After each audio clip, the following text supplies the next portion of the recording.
और अब बड़ी खबर इस वक्त की नीट रिजल्ट मामले में बड़ी खबर सामने आ रही है। बिहार के डिप्टी सीएम विजय सिन्हा ने बड़ा बयान दिया है। नीट में धांधली का तेजस्वी यादव से कनेक्शन है। जी हां, पूर्व उप मुख्यमंत्री बिहार, उनके ऊपर आरोप लगाया है। इस बार के उप मुख्यमंत्री ने बिहार के डिप्टी सीएम विजय सिन्हा का बड़ा बयान तेजस्वी यादव को लपेटा है कि इस धांधली में तेजस्वी यादव का कनेक्शन है। तेजस्वी के पीए ने गेस्ट हाउस को बुक करवाया जहां सिकंदर ठहरा था, जहां पर आरोपी छात्र ठहरे थे, और इसके चलते बिहार की सियासत अब गर्मा गई है। जो नीट के छात्रों को लेकर जो कहा जा रहा था कि तमाम छात्र इस वक्त अपनी मेहनत का उनको फल नहीं मिल पा रहा है, वो छात्र परेशान हैं। पेपर लीक होने के चलते वहां पर तेजस्वी यादव के ऊपर आरोप लगाया कि आरोपी सिकंदर के लिए तेजस्वी के पीए ने ये कमरे बुक करवाए थे एनएचएआई के गेस्ट हाउस में, जहां पर पेपर दिया गया, जहां पर पेपर रटाया गया उन छात्रों को जिन्होंने इस नीट पेपर लीक में एक अहम मदद ली इन सबसे। और विजय सिन्हा डिप्टी सीएम ने क्या कुछ कहा है, पहले वो भी सुन लेते हैं।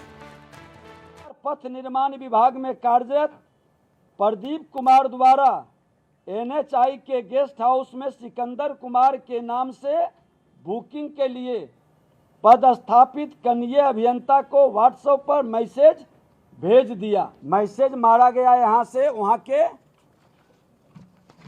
जो कनीय अभियंता अभी एसडीओ हैं, प्रभार में हैं, इन दोनों ने लिख करके दिया है कि पहला दिन हमने इग्नोर किया।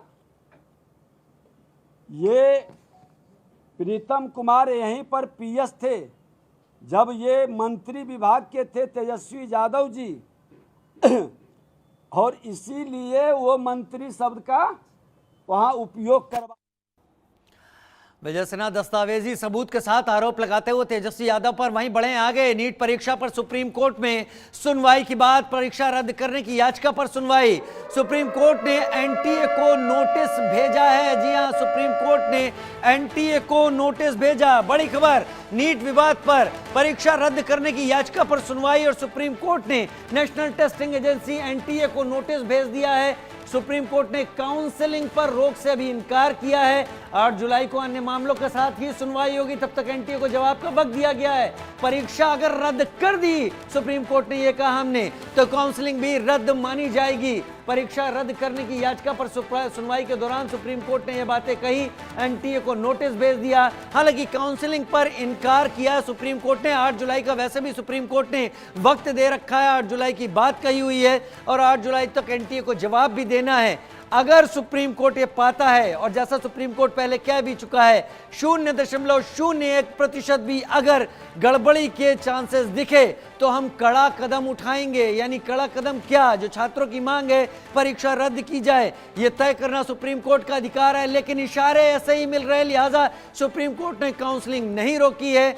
8 जुलाई को सभी मामलों की एक साथ सुनवाई होगी। एनटीए के लिए जवाब देना मुश्किल हो सकता है।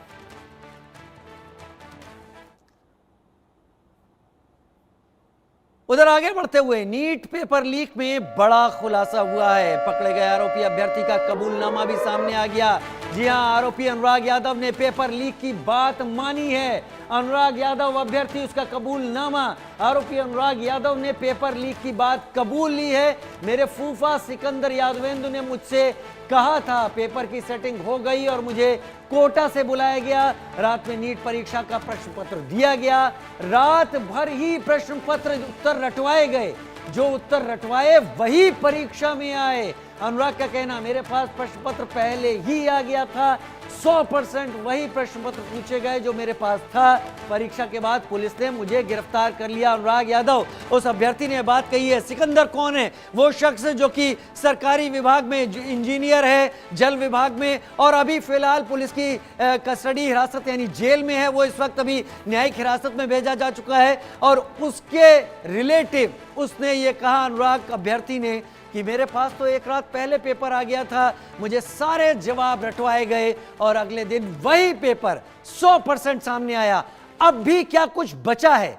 अब भी ऐसा कुछ है जिस पर सोचने की जरूरत है, क्योंकि बिहार की ईओयू ने इस मामले में जांच एकदम नेक्स्ट लेवल पर ले जाकर दिखा दी। जहां सभी लोग कह रहे थे, बयान आ रहे थे कि ऐसा कुछ नहीं है, ऐसी कोई गड़बड़ी नहीं है, वहां बिहार की ईओयू ने एक एक करके सिरे को मिलाया और आज उसके बाद ही अलग अलग जगह जो जांच चल रही है, गुजरात में भी एक जांच चल रही है, उत्तर प्रदेश में भी इस बारे में जांच हो रही है, इन सारी जांचों में चीजें निकलकर सामने आ रही है। खास बातचीत हम सुनते हैं जरा। अपना नाम बताइए। सर मेरा नाम सोनिया है। तो इस साल आप अपीयर हुए थे? Yes sir. कौन सा अटेम्प्ट था आपका? सर ये मेरा फर्स्ट अटेम्प्ट था। अब एग्जाम कैंसिल हो गया है, जी आगे सर। क्या? सर अब आगे कुछ नहीं पता कि कैसे क्या करेंगे, क्योंकि अब हमें दोबारा से प्रिपरेशन करनी पड़ेगी उस एग्ज़ाम की। तो काफ़ी मेहनत लगती है हमें एग्ज़ाम प्रिपेयर करने में, और कैंसिल हो गया एग्ज़ाम तो काफ़ी मतलब प्रिपरेशन हमारी पूरी ख़राब हो चुकी है। पहला रिएक्शन क्या था जब पता चला कि एग्जाम कैंसिल हो गया? सर शॉक हो गए थे काफ़ी कि अब मतलब अब कैसे होगा ये एग्ज़ाम, कि हमारी इतनी मेहनत बर्बाद हो गई है। हाँ, आपका नाम क्या है? नवीन अग्रवाल है। कौन सा अटेम्प्ट था आपका ये? फर्स्ट अटैम्प्ट था। इसके लिए काफ़ी ज़ोरों से मेहनत करी थी। जब इस पूरी तैयारी और बेस्ट एग्ज़ाम जाने के बाद जब पेपर कैंसिल होता है तो बहुत एक धक्का सा लगता है, क्योंकि जितनी साल भर मेहनत करने के बाद अब ये नहीं पता कि पेपर अब की बार तो बेस्ट गया, अगली बार जो क्वेश्चंस आएंगे वो दोबारा से कि हम अटैम्प्ट करने में उसको सफलता उतनी मिलेगी या नहीं मिलेगी, तो दोबारा से प्रिपरेशन करना बहुत डिफ़िकल्ट हो जाता है अपने लिए। तो देखिए, आप सुन रहे हैं लगातार बच्चों को। आप भी अपना नाम बताइए हमें। शालू गुप्ता। जी। तो कौन सा अटेम्प्ट था आपका ये? मेरा फर्स्ट अटैम्प्ट था। आप दिल्ली के रहने वाले? दिल्ली के रहने वाले हैं। तो कितना मुश्किल लग रहा है क्या? सर बहुत मुश्किल है कि ससुराल से करना, एक तो सबसे फर्स्ट ऑफ पॉइंट कि ससुराल वाले करवा रहे हैं, उसके बाद भी पेपर कैंसिल हो जाता है तो बहुत दिक्कतों का सामना करना पड़ रहा है। और क्या कहते हैं, प्रॉब्लम भी है, आगे करवाएंगे नहीं करवाएंगे, एज का भी है कि एज जा रही है अब हमारी, तो उससे अब पता नहीं क्या दिक्कत आएंगी आगे सामने। एज फैक्टर भी है सर, कि एज भी तो जा रही है ना हमारी। बिल्कुल बिल्कुल, आप देखिए सुन रहे हैं लगातार किस तरीके से जो है बच्चे बता रहे हैं। कुछ फैकल्टी से भी बात करेंगे। मैम अपना नाम बताइए प्लीज़। मेरा नाम शिखा है, शिखा सक्सेना। तो मैं तो आप देखते हैं बच्चे पूरे साल मेहनत करते हैं, आप लोग उनके साथ में मेहनत करते हैं, बट अब एग्ज़ाम कैंसिल हो चुका है, तो आपका पहला रिएक्शन क्या रहा जब आपको पता चला एग्ज़ाम कैंसिल हुआ? बच्चों का, स्टूडेंट्स का ये है कि उन्होंने इतनी मेहनत की होती है और लास्ट टाइम पे ये पता चला एग्ज़ाम कैंसिल हो गया, तो अगली बार वो क्वेश्चन उतना अच्छा पेपर हो या ना हो ये भी है कि, और एक एज फैक्टर भी होता है कि 35 ईयर्स ही JRF की एज है। अगर लास्ट अटैम्प्ट हुआ किसी का तो वो नेक्स्ट टाइम कैसे अटैम्प्ट कर पाएगा, तो ये चीज़ भी है स्टूडेंट्स की। लेकिन सबसे ज़्यादा फ़र्क उन्हीं को पड़ता है जो बच्चे तैयारी करते हैं, एग्ज़ाम देते हैं, और उनको फिर वो ये है कि आज उन्होंने दे दिया और इतनी अच्छी तैयारी हो चुकी है उनकी, लेकिन नेक्स्ट टाइम उतना अच्छा एग्ज़ाम नहीं जाए तो इसका कौन जिम्मेदार होगा? बात है। सर आप भी बताइए क्या कुछ आप चाहेंगे, क्योंकि इसमें बोला गया है कि एग्ज़ाम की इंटीग्रिटी कॉम्प्रोमाइज़ हुई है, तो क्या कुछ आप लोग सरकार से कहना चाहेंगे या NTA से कहना चाहेंगे? देखिए, NTA से तो यही कहना चाहेंगे कि जाहिर सी बात है NTA को एग्ज़ाम कंडक्ट करने के लिए ही बनाया गया है, और अगर वो अपनी रिस्पॉन्सिबिलिटी सही तरीके से अगर नहीं निभा रही है, ये तो मतलब शर्म की बात है फिर। ठीक है, तो इस तरीके से नहीं होना चाहिए, क्योंकि बच्चों के फ्यूचर का सवाल होता है ना।